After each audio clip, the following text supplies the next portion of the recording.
नमस्कार साथियों, मैं पूर्णिमा पाटिल आज आपको अपने टॉक शो में मिलवाने जा रही हूँ एक ऐसे योग शिक्षक से जो न सिर्फ भारतवर्ष में बल्कि विदेश में भी वो लोकप्रिय भी हैं और कई लोगों की कई मुश्किलों को उन्होंने सॉल्व किया है अपने योग के द्वारा। तो आइए हम उनसे ही सुनेंगे कि कैसे क्या उन्होंने योग से चमत्कार किया और कैसे किया। तो नमस्कार। हमने आपके बारे में बहुत कुछ सुना है। तो प्रमोद निफाटकर जी, आप पुणे से हैं और आपने कैसे कैसे अपनी जर्नी शुरू करी योगासन की, थोड़ा सा हमारे श्रोताओं को बताइए। नमस्कार। हरिओम जी। तो मैं बजाज ऑटो कंपनी में 1980 से काम कर रहा हूँ। अच्छा। और 1985 में जो मेरा काम था उसकी वजह से एक पैर में कुछ समस्या आ गई। अच्छा। और पैर में सूजन आ गई। ओके। तो मैंने कंपनी डॉक्टर से मिला, बाहर के डॉक्टरों से मिला। जी जी। और फिर उन्होंने कंसल्ट किया इसका ऑपरेशन करना पड़ेगा। अच्छा। उसका बहुत खर्चा था। हाँ। तो फिर मैं अपनी कंपनी के डॉक्टर से बात की। अच्छा। तो उन्होंने बोला कि अपने ही बजाज ऑटो कंपनी में एक योगी है। अच्छा। वो योगा सिखाते हैं। तो अब उनसे मिलिए। अच्छा। तो मैं उनको जाकर मिल गया। उनका नाम था योगाचार्य श्रीकांत जोगलेकर। ओके। तो उन्होंने मुझे उनके यहाँ कोई लेक्चर करने के लिए डॉक्टर आते थे ऑर्थोपेडिक। अच्छा। डॉक्टर पटवर्धन। अच्छा। उनसे मिलवाया। ओके। तो उन्होंने मुझे कंसल्ट किया है कि भाई ऑपरेशन अभी ना करें आप। अच्छा। ऑपरेशन की आवश्यकता नहीं है, आप योग ज्वाइन करें। अच्छा। योग से ये ठीक रहेगा। हाँ। और अगर ज़्यादा प्रॉब्लम हो तो मैं हूँ, कभी भी आप आ सकते हैं। बिल्कुल। लेकिन ऑपरेशन एक बार करने से इसका सोल्यूशन नहीं है, बार बार करना पड़ेगा। तो आप योग ज्वाइन। तब से मैंने योग ज्वाइन किया। अच्छा। और मुझे 2 महीने में ही ऐसा अच्छा रिजल्ट मिला। हाँ। कि मैं पैर पर अच्छे से काम कर सकता हूँ, सब कुछ कर सकता हूँ। सूजन भी कम होने लगी। अच्छा। तो मुझे योग के बारे में लगाव होने लगा। हाँ, मतलब योग से ही एक चमत्कार हुआ एक तरह से। बिल्कुल बिल्कुल। मतलब जिस पैर को डॉक्टर काटने की तैयारी में थे, अच्छा, वो योग से एकदम ठीक। अरे वाह, बहुत अच्छा। तो हम चाहते हैं प्रमोद जी कि जो हमारे श्रोता हैं, जो हमारे दर्शक हैं, जो आपको सुन रहे हैं, उनको भी कुछ टिप्स आपसे मिले और कैसे क्या अपनी दिनचर्या हमने। अच्छा, आप पहले ये बताइए कि दिनचर्या कैसी, एक आम आदमी ने दिनचर्या कैसे रखनी चाहिए। तो अपने बारे में मैं बोलूँगा तो मैं सुबह 5 बजे जागता हूँ और रात को 10:30 बजे सोता हूँ। ओके। पूरे दिन भर योग के बारे में और घर के काम, बाकी सारे कामकाज चलते रहते हैं। जी जी। तो योग में ऐसे बताया गया है जी कि सूरज उगने से पहले जागो। अच्छा। और सूरज जब ढल जाता है उसके बाद में खाना खा के आपको 1 घंटे के बाद सोना है। जी। तो इसका मतलब ये है कि शाम को 7 साढ़े 7 बजे खाना खाओगे। जी जी जी। और 9-10 बजे आप सो जाओगे। तो आपकी हेल्थ में बिल्कुल प्रॉब्लम नहीं रहती। अच्छा। और जो योगासन जो किए जाते हैं, तो जैसे हर किसी का शरीर अलग होता है, बॉडी अलग रहती है और कई बार समस्याएं भी अलग अलग होती है।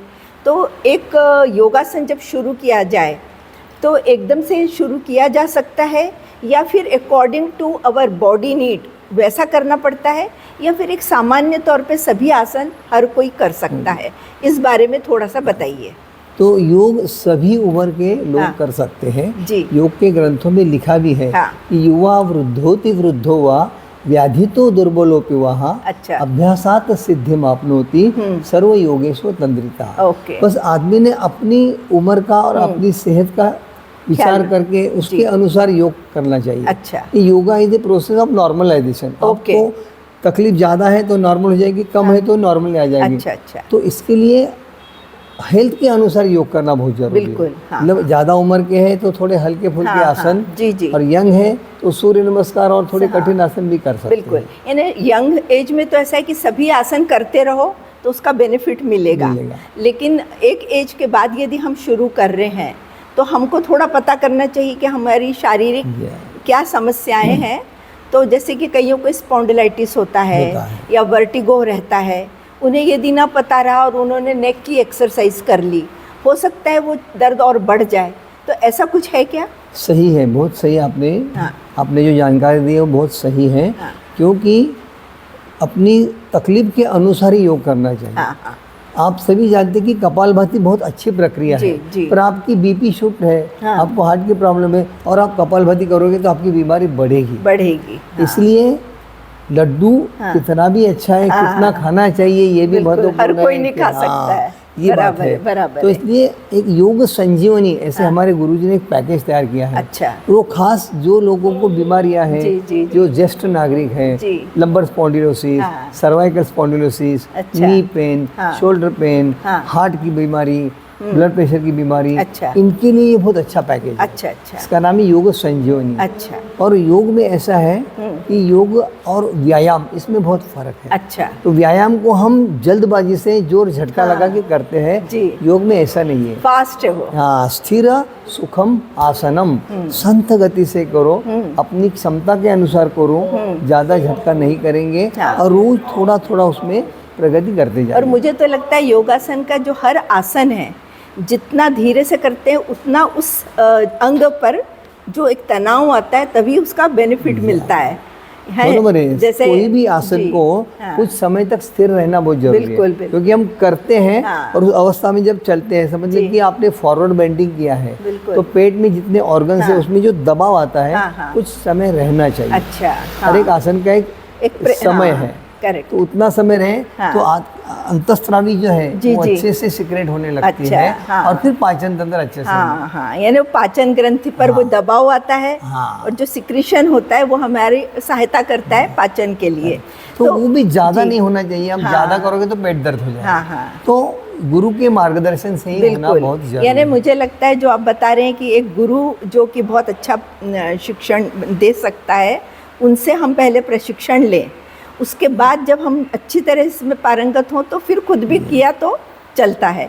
तो मेरे को एक बात बताइए कि कुछ लोग शीर्षासन कर लेते हैं और काफ़ी एज में भी करते हैं, तो क्या ये किया जाना चाहिए ज़्यादा एज में, या जो शुरू से कर रहा है उसको करने से कोई प्रॉब्लम नहीं है? ये आपने बहुत सही बोला है कि जो पहले से करते हैं यंग उम्र से, तो उनको जब तक कर सकते हैं, लेकिन बीच में अगर शुरू करोगे आपको नहीं उसकी जानकारी, तो शीर्षासन से लाभ कम नुकसान ज़्यादा है। जी जी, ये नहीं होना चाहिए। अच्छा। अगर आपको उसी ढंग का दूसरा आसन है, उसका नाम है सर्वांगासन। अच्छा। वो आप कर सकते हैं। ओके। वो सबके लिए भी फायदेमंद। अच्छा, यानी सभी अंगों के लिए वो आसन है।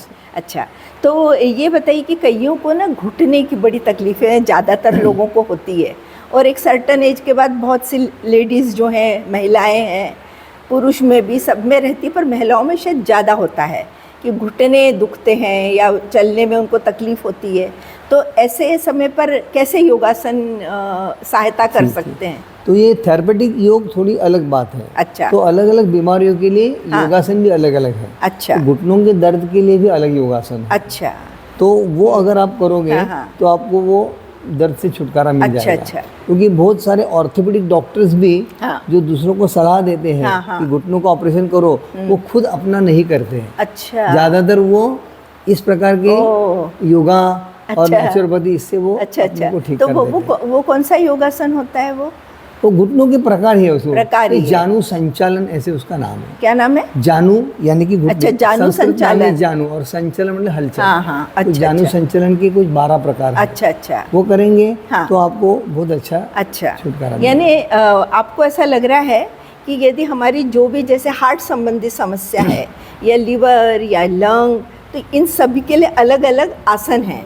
यानी एक तरह से योगासन एक थेरेपी है, और अपने शरीर को अच्छा रखने के लिए तो हम एक आम जो सामान्य आसन है, योगासन है, वो हम करें।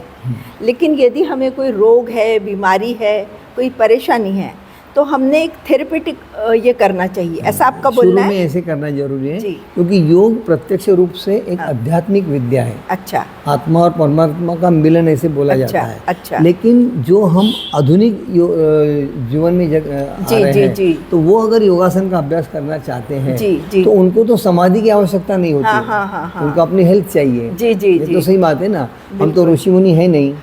तो इसके लिए मूल विद्या वही है, लेकिन आसन करते करते करते कुछ एक्सपर्ट लोगों की ध्यान में ये आया कि इससे कुछ बीमारी अपने आप निकल जाती है। अच्छा अच्छा। तो वो लोगों ने डिजाइन किया कि भाई हाँ, ये करो तो हार्ट की बीमारी ठीक हो जाएगी, ये करो आपकी ये बीमारी ठीक हो जाएगी। ये सारे हो सकता है। तो यानी देखिए, मतलब हमारे दर्शकों के लिए तो ये बहुत ही फायदे की चीज़ होगी कि जिनको जो भी समस्याएं हैं वो पहले कोई अच्छे योग प्रशिक्षक से अपनी प्रशिक्षा लें, और उसके बाद वो आसन यदि निरंतर करते रहेंगे तो जिस समस्या से वो जूझ रहे हैं उसका निवारण हो सकेगा, ऐसा आपका बोलना है। और आप हमें कुछ ऐसे भी सावधानियां भी बताइए और कुछ और भी ऐसे उदाहरण दीजिए जो हमारे दर्शकों के काम में आए। मैं ये आपको बहुत ज़रूर बताऊंगा जी, क्योंकि कपालभाति ये बहुत लोगों को प्यारी लगती है। हाँ। बहुत अच्छा लगता है कि हम कपालभाति करेंगे। जी। तो मेरे यहाँ एक पेशेंट आए थे, इंजीनियर थे। अच्छा। तो उनके सिर में बहुत दर्द और चक्कर 3-4 साल से वो हो रहा था। अच्छा। तो मेरे पास आए, तो मैंने चेक किया, तो मेरी समझ में आ गया कि ये कुछ गलत योग कर रहे हैं। अच्छा। तो मैंने उनसे पूछा अगर आपको बाकी प्रॉब्लम है तो आप क्या करते हो? हाँ, मैं योग तो रोज करता हूँ। तो क्या करते हैं? मैं भस्त्रिका करता हूँ, कपालभाति करता हूँ। मैं बोला ठीक है, भस्त्रिका अच्छी है, कपालभाति अच्छी है, आप मुझे करके दिखाओ। अच्छा। तो जो उन्होंने करके दिखाया वो गलत था। तरीका गलत ढंग से किया। तो उनको तब तो मैंने बोला ठीक है, आपकी प्रॉब्लम मुझे समझ में आ गई। मैंने उनको बोला आप 1 हफ्ते के बाद आ जाइए, मैं आपको अच्छे से योगासन सिखाऊंगा, लेकिन 1 हफ्ते को आप कुछ करना नहीं है, जो आप कर रहे हैं पूरा बंद करो। अच्छा। तो बोले हफ्ते में क्यों, आप आज ही मुझे बताओ। हफ्ते के बाद बताएंगे, आप जरूर पहले बंद करो। तो 1 हफ्ते के बाद आए नहीं। अच्छा, ओके। तो 2 महीने के बाद मुझे रास्ते में मिल गए। अच्छा। आप आए नहीं, तो मेरी ठीक हो गई सब बीमारी। अच्छा। तो कैसे नहीं? आपने बोला था बंद किया तो बंद। तो गलत तरीके से कपालभाति की, इसलिए सर में दर्द था। अच्छा। तो वो उन्होंने बंद किया तो सर दर्द निकल गया। फिर मैंने उनको बाकी के आसन सिखाए और वो अभी अच्छे से बहुत अपना काम कर रहे हैं। अच्छा। उनकी सेहत अभी अच्छी है। अच्छा। तो प्रमोद निफाडकर जी, मैं आपसे ये पूछना चाहूँगी कि आप भारतवर्ष में तो ये काम कर ही रहे हैं, परंतु आप तो विदेश में भी रहते हैं, आपके बच्चे वहाँ हैं, आप वहाँ भी जाते हैं, वहाँ भी आप जुड़े हुए हैं, कुछ इस बारे में बताइए। हाँ, तो प्रत्यक्ष रूप में हमारी जो संस्था है वो है त्र्यंबकेश्वरा में। क्या नाम है? त्र्यंबकेश्वरा में योग विद्या गुरुकुल। अच्छा। तो वहाँ पर बाहर देश की जो फॉरेनर्स हैं वो सीखने के लिए आते हैं। अच्छा। 1 महीना रहते हैं। और कहाँ पर है ये त्र्यंबकेश्वरा में, नासिक के पास, सिटी में त्र्यंबकेश्वरा। अच्छा। यानी बॉम्बे के पास, नासिक के पास में। हाँ। अच्छा। दोनों के बराबर सेंटर में। जी। तो बहुत बड़ा आश्रम है। अच्छा। तो वहाँ ये बाहर देश के लोग आते थे। तो उनको मैं अप डाउन करके उनको, मतलब हमारे गुरु सिखाते हैं, बाकी भी स्टाफ है, और मैं भी उनका परीक्षा लेना, सिखाना। अच्छा। तो ऐसे मुझे उनकी, यानी आपका भी मार्गदर्शन उनको मिलता है। नहीं, बहुत अच्छा। ऐसे जब मैं बेटे के यहाँ जाता हूँ जी, तो वहाँ कॉलोनी में रहने वाले फॉरेनर्स, इंडियंस, वो जैसे उनको मालूम होता है तो आते हैं पूछने के लिए। अच्छा। तो ठीक है, मैं सिखा देता हूँ। तो यानी एक तरह से यूएस में भी आपका एक सेंटर है, जो आपका घर है, जहाँ आसपास से लोग आके, यानी वहाँ भी आप लोगों को एक तरह से स्वास्थ्य बांट रहे हैं। ये बहुत बड़ा काम कर रहे हैं, हम आपका बहुत अभिनंदन करते हैं। और मैंने सुना है कि शायद आप हमारी जो भारतवर्ष की प्रेसिडेंट रह चुकी हैं, शायद उनको भी आपने योगासन सिखाया है। माननीय प्रतिभाताई पाटिल। अच्छा। तो माजी राष्ट्रपति हैं। हाँ जी। हाँ। तो उनकी उम्र अभी है 92 ईयर्स। अभी उनकी 92 ईयर्स ही है। हाँ। तो एक 15 साल पहले मेरी उनसे मुलाकात हो गई थी। अच्छा। तो उनकी कोई रिश्तेदार हमारे आश्रम में आए थे। अच्छा। तो उन्होंने मुझे घर में बुला लिया। अच्छा। हाँ। घर में बुला लिया था। हाँ। तो मेरे घर से उनका घर बहुत दूर है। अच्छा। तो मैंने उनको एक टीचर प्रोवाइड किया कि ये टीचर आपको सिखाएंगे। हाँ। तो नहीं, कुछ दिन के लिए आप सिखाओ, बाद में हम बात करेंगे। आपके बारे में कुछ सुना था। तो तब से मैंने जो उनको सिखाया, तो अभी वो बोलती छोड़ती नहीं, वो बोलते आप ही आना है। अरे वाह, आपको ही आना है। तो वो स्वतः उनके मिस्टर देवी सिंह पाटिल, शेखावत, देवी सिंह शेखावत, दोनों को मैंने सिखाया। उनकी बेटी, बाकी सब। यानी आपने हमारे भारतवर्ष के प्रेसिडेंट को भी सिखाया और बाकी आम जनता को सिखाया और विदेश में रहने वाले लोगों को भी सिखाया। तो आप बहुत अच्छा कार्य कर रहे हैं। यानी लोग समाज कार्य करते हैं, ये स्वास्थ्य का कार्य जो आप कर रहे हैं ये बहुत ज़रूरी है और आजकल के समय में तो इसके लोगों को बहुत आवश्यकता है। और मुझे ये बताइए कि ऐसे कौन सी और रोग हैं जिसमें कि कुछ आसन के लिए ये आसन न करें, ये वाले करें, ऐसा कुछ आप बता सकते हैं?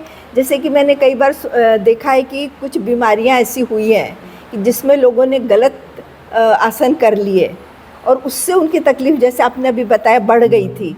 तो उसके लिए भी मेरे को थोड़ा, जैसे मैंने हर्निया के बारे में सुना है कि हर्निया वाले जब योगासन के क्लास में बैठे रहते हैं तो उनको जो बताया जाता, कोई बताता नहीं कि हर्निया वाले हैं तो ये आसन मत करो। तो कुछ बीमारियां ऐसी होती है कि बहुत ऐसी कम बीमारियां हैं कि योग में उसका सॉल्यूशन नहीं है। तो इसलिए अगर ऑपरेशन हुआ है तो वो डॉक्टर की सलाह जरूरी है। हर्निया में भी हर्निया ना हो इसके लिए योग फायदेमंद है, लेकिन एक बार हो गया तो आपको पहले डॉक्टर की सलाह लेनी बहुत जरूरी है। यानी यदि करा तो वो और बाहर आ सकता है हर्निया, तो उसको नुकसान हो सकता है। जी जी जी, नहीं ये बताना बहुत ज़रूरी है, क्योंकि मैंने कुछ लोगों को देखा कि उनकी तकलीफ़ें वो बढ़ गई। तो आपने यानी बहुत अच्छी जानकारी हमको दी है, आपको बहुत बहुत धन्यवाद। यदि आप कोई संदेश देना चाहेंगे हमारे श्रोताओं को तो आप दीजिए। धन्यवाद धन्यवाद। तो ये बहुत कठिन बात है, लेकिन सेवा करना बहुत ज़रूरी है। क्योंकि ऐसे है कि आज योग इतना पॉपुलर हो गया है कि उसमें पैसे ज़्यादा मिलते हैं। जी जी जी। तो पैसे कमाना ये अलग बात है, लेकिन योग को सेवा रूप से आप अगर प्रदान करोगे तो उसके फायदे बहुत अलग होते हैं। अच्छा। और ऐसे रिसर्च इसमें हुआ है कि जो कर्म योग, जो भगवद गीता में लिखा है ना कि भाई किसी का भी भला करो पर अपना स्वार्थ ना देखो। निस्वार्थ भाव से इस ढंग से अगर कोई भी आप कर्मयोग करते हो तो आपके मन को बहुत शांति मिलती है और अपने शरीर की बहुत सारी बीमारियां अपने आप निकल जाती है, जो मानसिक रूप से अपने को ये मिलता है। क्योंकि every disease is partially psychosomatic. हर एक बीमारी के पीछे आपका मन काम है, और मन शांत हो तो आपको बीमारी नहीं होगी। बिल्कुल बिल्कुल। जी जी जी, अच्छी बात है। जी जी, बहुत अच्छी बात आपने बताई किशोर जी, बहुत बहुत धन्यवाद। प्रमोद जी धन्यवाद। और श्रोताओं आपको भी मेरा बहुत बहुत धन्यवाद। और मैं आपसे बस यही बताना चाहूँगी कि जैसे प्रमोद जी कह रहे हैं कि योगासन से बहुत कुछ अच्छा हो सकता है, तो क्यों ना आप आज से ही योगासन शुरू करें। वैसे भी हमारा भारतवर्ष तो योग गुरु रह चुका है, तो चलिए हम सब मिलकर योगासन अपनी दिनचर्या में शामिल करें। धन्यवाद। धन्यवाद।